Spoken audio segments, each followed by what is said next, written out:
Talangannya seperti ini bedanya. Ya teman-teman bisa lihat tuh ya.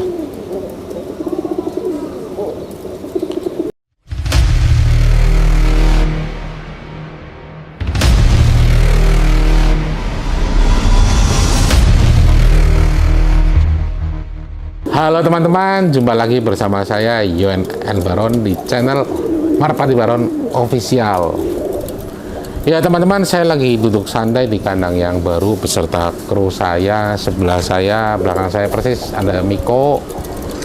Sebelah sana ada Regina, namanya Regina. Nih, cowok tapi cantik ya. Nah, ini menjawab pertanyaan yang ada di komentar di YouTube saya. Sebentar, pertanyaannya seperti ini ya.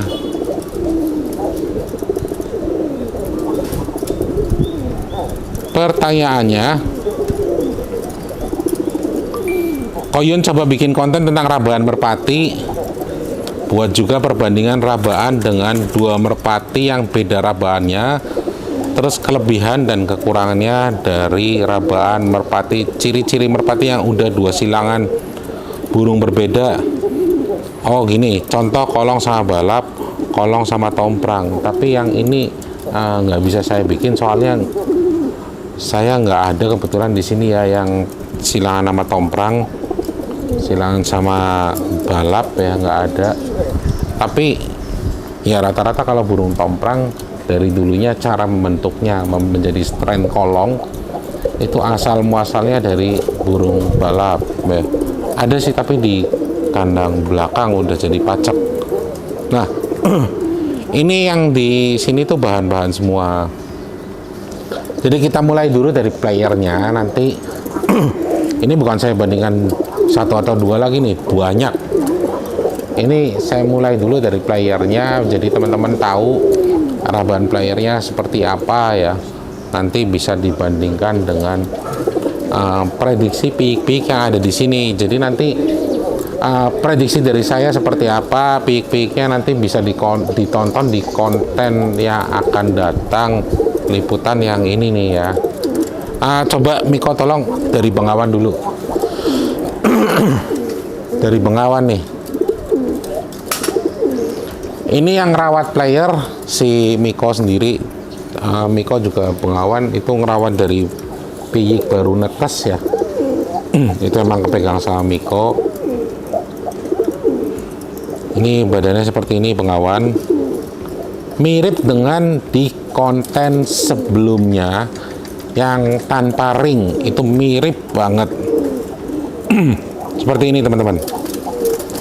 Oh ini ekornya kebetulan di rampasan keduanya ini agak lebih panjang, padahal nggak dicabut ya. Tapi memang normal, alami, secara natural memang burung akan seperti itu. Ini ekornya tapi tambah bagus ya. Nih teman-teman bisa di kamera bisa dideketin Mas Adit. Nah, bentuk badannya kurang lebih seperti ini ya.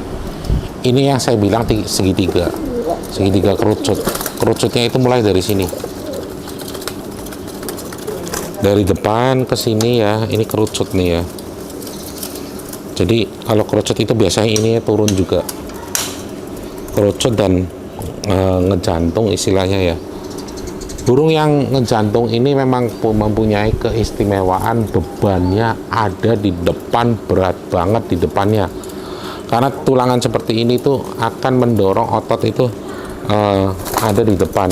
Ini jadi bebannya itu akan tertumpu ke depan. Secara hukum gravitasi memang seperti itu. Jadi bebannya bukan di belakang ya, beban itu pasti di depan. Kalaupun dibalik seperti ini, otomatis benda dari atas seperti ini dia akan berputar sendiri seperti ini. Nah, ini. Jadi secara aerodinamis itu kerucutnya ya yang tanpa hambatan, tapi tetap ada hambatan harus karena untuk mencegah terjadinya ngenet. Kecuali kalau burung yang memang terlalu kerucut ya, terlalu aerodinamis, itu nanti akan ngendelong ya. Jadi dari atas lurus aja nggak bisa begini. Nah memang kita untuk permainan burung kolong ini ada hambatan, yaitu berupa kolongan itu sendiri yang menjadikan kolongan adalah sebuah seni. Jadi memang jangan terlalu kerucut aerodinamis, tapi tetap ada yang di badan itu ada sedikit sudut-sudut ya, itu memang diperlukan untuk mengatasi hambatan kolong itu sendiri ya. Ini tipe ototnya memang harus seperti ini ya, jadi nyembul ngisi. Ini kalau burung fit. Jadi kalau burung yang nggak fit diraba itu pasti ada yang kurang. Jadi untuk ngeraba burung fit sama burung yang ombyokan atau burung bekas hilang atau apa itu sangat beda ya.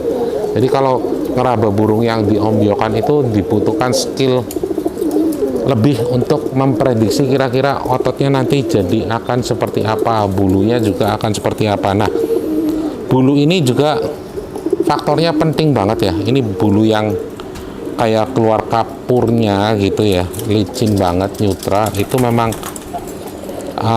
mengurangi hambatan atau gesekan terhadap angin, karena burung itu terbang juga nabrak angin ya. Jadi koefisien gesekan ini perlu diperhitungkan.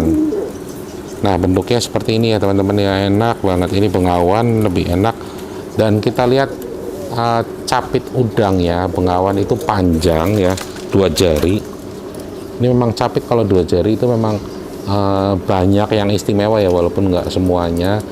Capitnya berada di tengah dan agak ke atas sedikit, tapi di ujung itu bengawan capitnya begini nih, ada ke bawahnya dikit. Nah, capit yang seperti itu menunjukkan burung itu datang itu agak minta atau ngesel atau ngesen atau agak ngayati seperti itu.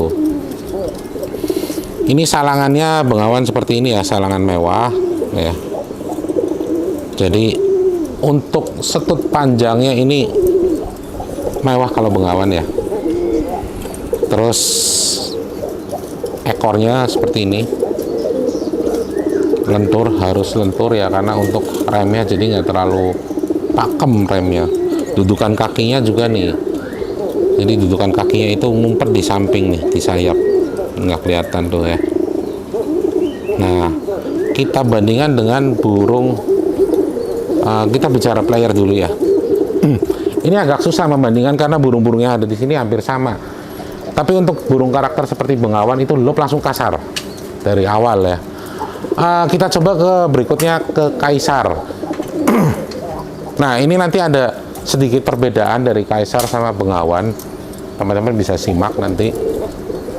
Pasti tahu dong videonya kaisar, videonya bengawan seperti apa ya. Ini kaisar. Kaisar itu di dudukan kakinya agak keluar. Jadi teman-teman, faktor bulu saya hilangkan dulu ya, karena nanti biar teman-teman nggak bingung.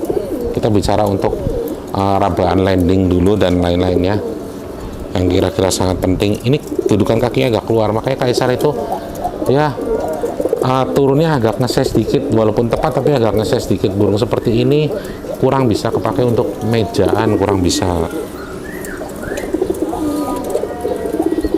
Nah, yang saya bilang seperti ini kerucut kaisar ya. Kerucutnya bagus, depannya walaupun depannya nggak sejatuh bengawan ya. Untuk bulu dia tipenya bukan tipe sutra, tipe kering ya, kering halus. Ini teman-teman bisa perhatikan kesamaan burung-burung yang los atas bagus dan bawahnya kencang seperti ini bentuknya. Nanti bisa tonton videonya berulang-ulang ya. Juga didukung dengan, selain bentuk, didukung juga dengan bentuknya. Ini kalau dari atas seperti ini, kalau dari samping seperti ini kurang lebih ya. Jadi saya agak kurang bisa menjelaskan dengan kata-kata ini ya. Jadi kayak kerucut gitu ya.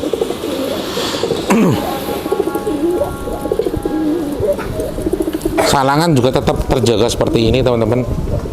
Jadi yang punya los-los panjang, panjang, salangannya seperti ini. Kalau salangan yang cekak atau yang pendek ini kurang bisa mempunyai turbo seperti itu. Dan sekali lagi faktor yang paling penting adalah dagingan atau otot, karena otot di sini adalah otot penggerak sayap. Jadi kekuatannya ada di sini. Jadi seperti kalau nge-gym itu ya, itu kalau bench press ya. Bench press itu kita menggunakan tangan seperti ini posisinya itu untuk membesarkan otot dada. Jadi otot dada itu berfungsi ke sini juga ya. Makin besar otot dadanya, itu kekuatan untuk bench pressnya kalau di gym itu makin kuat. Sama juga merpati untuk terbang, itu kekuatannya. Terus tulangan juga, tulangan itu dari medium ke kasar ya.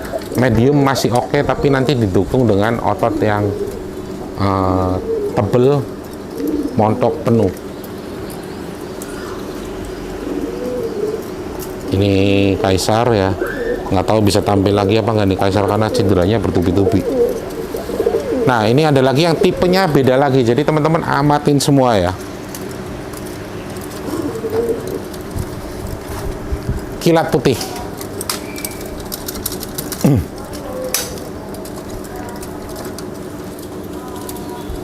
Ini kilat putih nih.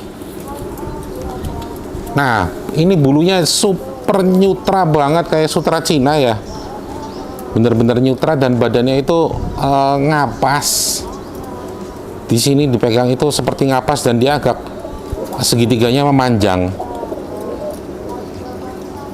Nah, kalau yang segitiga memanjang ini tadi dibandingkan dengan kaisar dan bengawan agak sedikit beda ya. Teman-teman bisa screenshot nanti buat pelajarin sendiri ya, antara bentuk dari atasnya kilat putih, kaisar, bengawan nanti dan lain-lain, teman-teman pelajarin aja. Ini yang seperti ini, ngapas dan bentuk segitiganya panjang, ini didukung dengan salangan ya, tentunya salangan yang mewah ya. Ini mewah banget, salangannya lebih mewah daripada bengawan dan kaisar.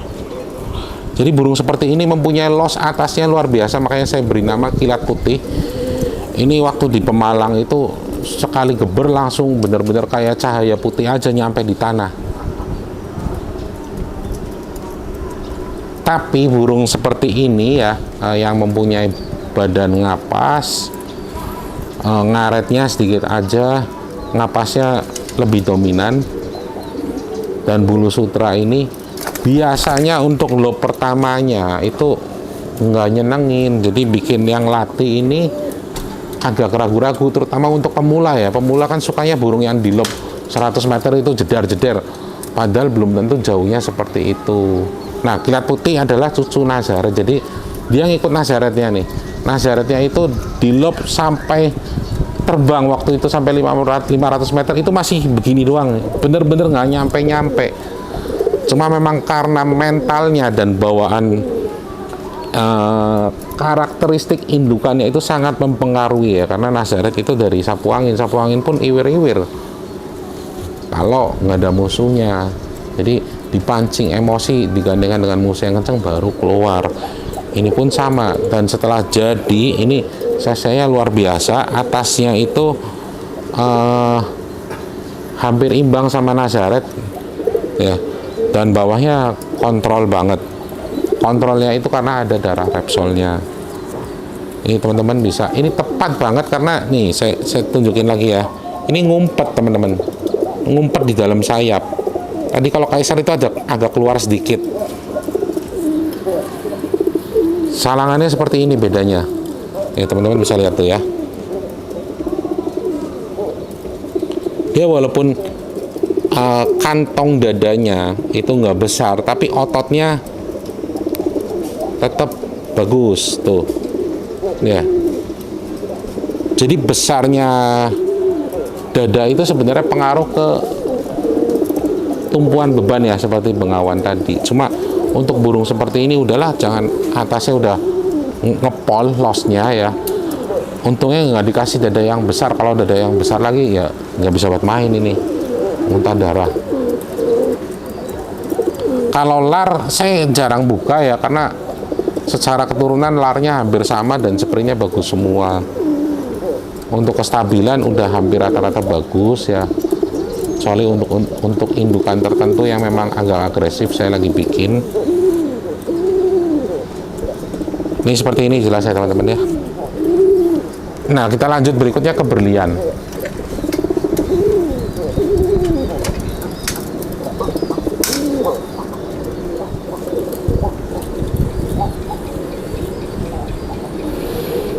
Ini berlian ya, yang kemarin-kemarin sempat heboh mengalahkan burung-burung yang jagoan-jagoan di langit ya, bahkan para juara-juara mobil. Saya juga takjub lihat berlian. Berlian ini badannya agak sedikit ngaret, agak keras sedikit ya. Makanya dia secara perbandingan dengan kilat putih ngapas lentur banget. Nah, untuk berlian dibanding kilat putih itu ngapasnya beda jauh ya, makanya los atasnya itu duluan kilat putih. Cuma memang untuk badan yang ngaret keras itu memang statut bawahnya luar biasa, tapi harus didukung dengan seperti mental dari keturunan ya, dari capit udang. Kadang ada sih rabahan itu nggak semuanya benar ya, karena ada pengaruh penggeraknya di otak. Nah, otak ini mental nih, jadi rabahan itu fenotip itu berhubungan dengan kemampuan. Kalau yang di otak ini ya keturunan ya, mental itu berhubungan dengan kemauan. Sama yang seperti udah saya bahas sebelumnya antara MotoGP dan Rossi. Rossinya pembalapnya itu kemauannya, motornya itu kemampuannya. Bentuknya ini itu agak gepeng ya, nggak ngejantung turun. Makanya dia untuk manuver tinggi itu agak kurang. Bebannya baru mau masuk kolong, baru los panjang, tembak bawah kasar. Ini tembak bawahnya agak nekat karena memang tulangan di capit udangnya itu benar-benar runcing paku ya, runcing paku banget, dan ototnya itu sangat keras. Untuk ketepatan kebetinannya ini nggak sempurna banget ya, cuma masih oke lah kalau dibebasan. Kalau di mejaan enggak ya. Untuk salangannya tergolong super aja, bukan yang mewah banget, bukan. Nggak seperti Kaisar, nggak seperti Bengawan, nggak seperti Kilat Putih. Makanya burung ini tipenya kadang diduluin sama musuh, nah baru emosinya keluar. Nah, ini ada bahan-bahan ya, teman-teman yang pernah lihat tayangannya ini.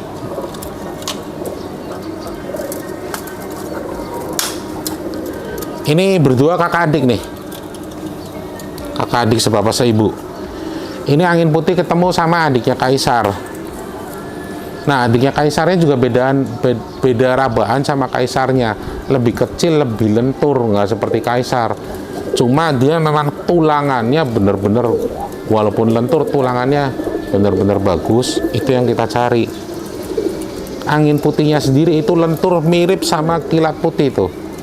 Jadi manuver stud 1-2-nya itu luar biasa, stud 3-nya tergantung musuhnya.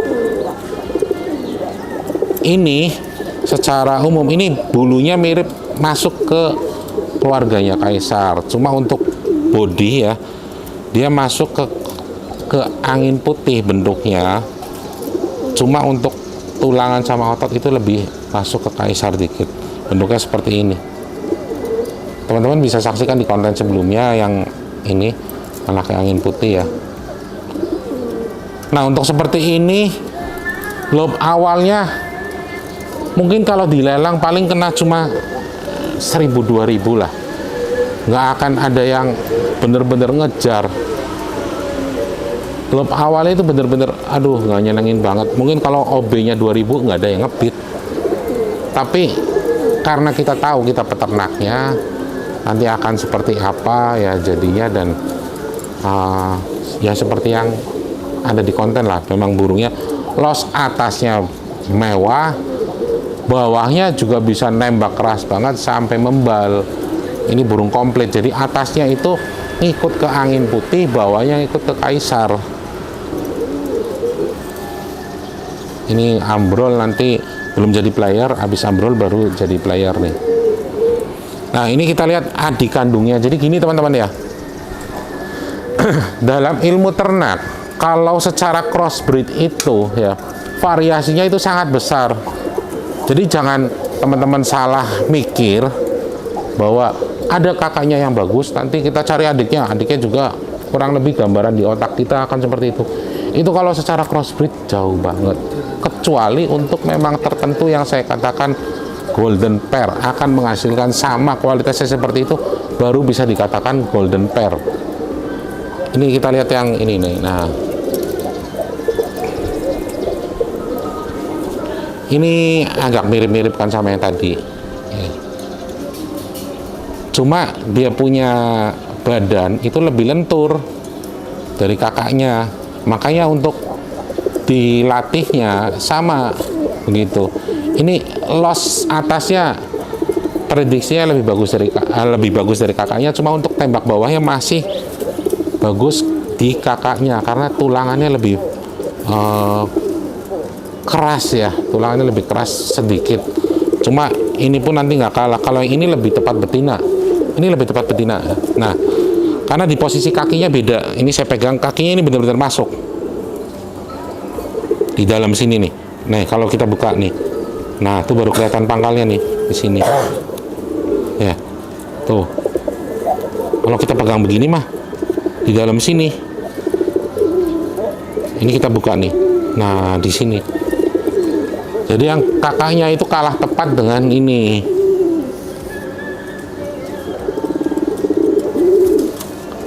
Nah, ini ada lagi itu mik yang Jatayu. Jatayu ketemu sama anak Kaisar. Ini memang keluarga Kaisar nih ya.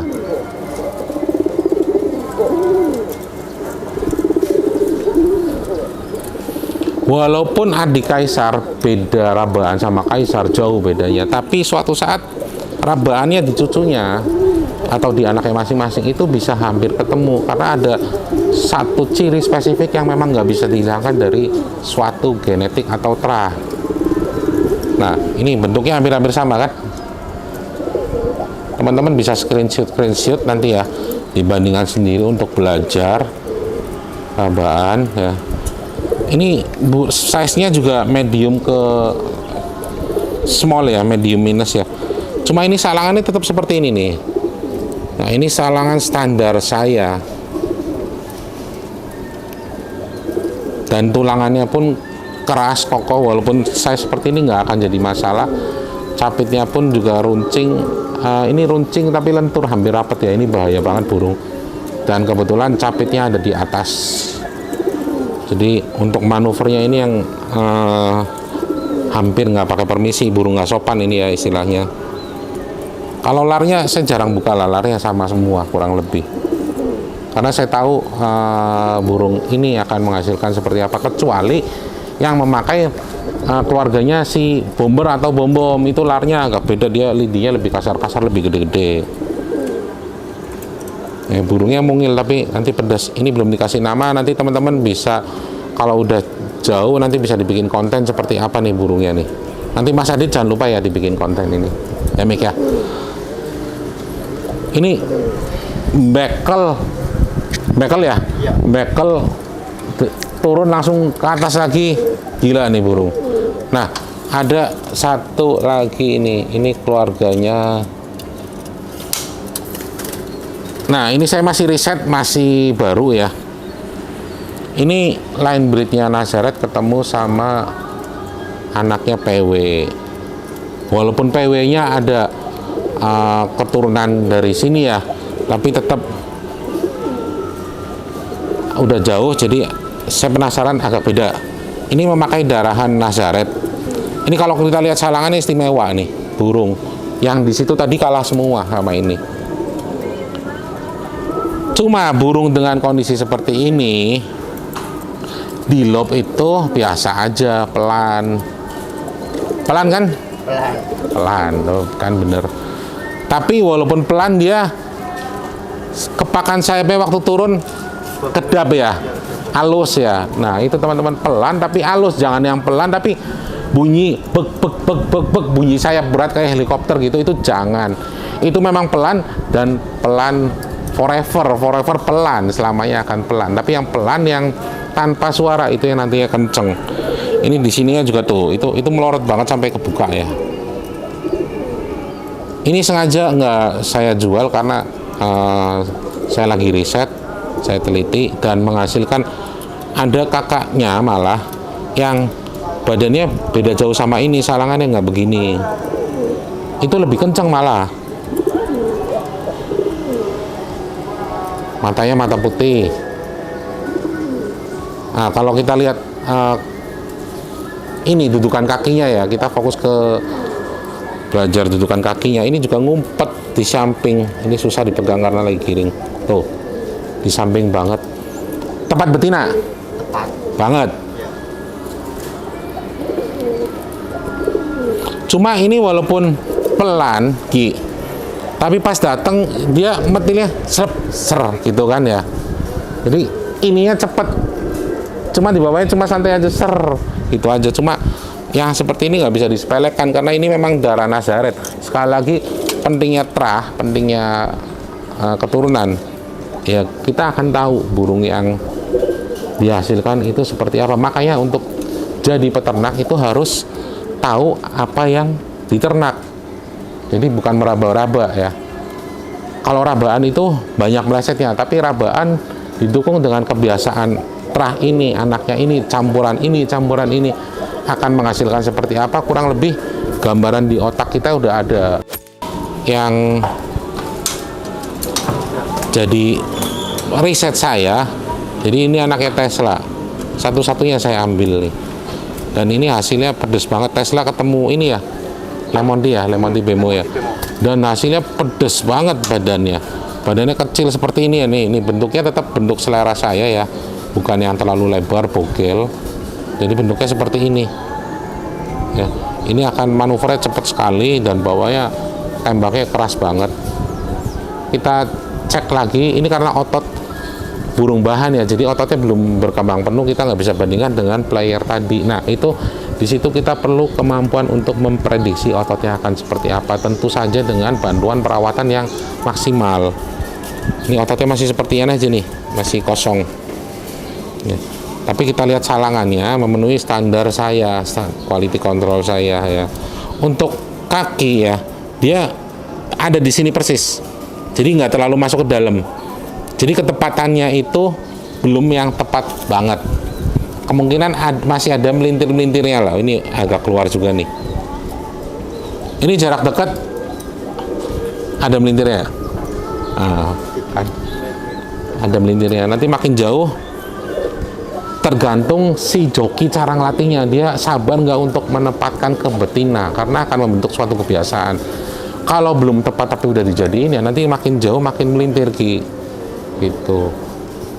Untuk pukul bawahnya sih udah luar biasa ya. Nanti bisa dilihat di konten nanti pas giring ini masih giring apa enggak ya? Di giringan B ya. Boleh. Nah, ada satu lagi ini. Ya, ini yang jelas rabaan. Ini anaknya Black Tea ya. Ini yang sepertinya Black Tea dan Black Tea ketemu sama angin putih di Kaisar itu sepertinya menjadi unggulan saya ya. Nah, badannya mirip bengawan. Dari komposisi perbandingan sayap sama ekor ini mirip ke bengawan banget. Cuma untuk dada ini tulangan lebih jatuh bengawan. Untuk salangan dia nggak mewah banget seperti bengawan. Cuma saya suka dengan bodi seperti ini, bawahnya akan kenceng banget dan tepat betina banget. Capitnya ada di atas. Ini burung tepat betina, ya. Kita buka. Nah di sini nih. Ini gimana perkembangannya? Belum dibawa ke lapangan? Belum, masih di lock kandang. Nah ini terlalu disayang. Jadi memang saya sayang banget sama burung ini. Dari kecil saya rawat sendiri nih. Kalau lar ya nggak usah dilihat sama kan. Kurang lebih seperti itu ya teman-teman ya. Bulunya juga harus bulu yang untuk bulu yang penting bulunya nggak terlalu tebel. Ini kalau yang sering raba itu tahu bulu tipis atau tebel. Kalau bulu tebel, badannya itu berasa berat dan dia akan gampang capek, gampang kehabisan stamina, dan kurang lincah. Oke teman-teman, Kayaknya konten saya ini harus diulang-ulang, harus di screenshot, dipelajarin terus ya. Jadi teman-teman bisa paham. Semoga apa yang sudah saya sampaikan di sini bisa menjadi tambahan ilmu untuk teman-teman semua. Semoga berguna untuk menambah skill teman-teman dalam dunia merpati. Oke teman-teman, mohon maaf apabila ada salah kata atau kata-kata yang kurang enak didengar. Sampai jumpa lagi di lain kesempatan. Tetap berkarya dalam dunia merpati. Salam Merpati Baron, laka-laka.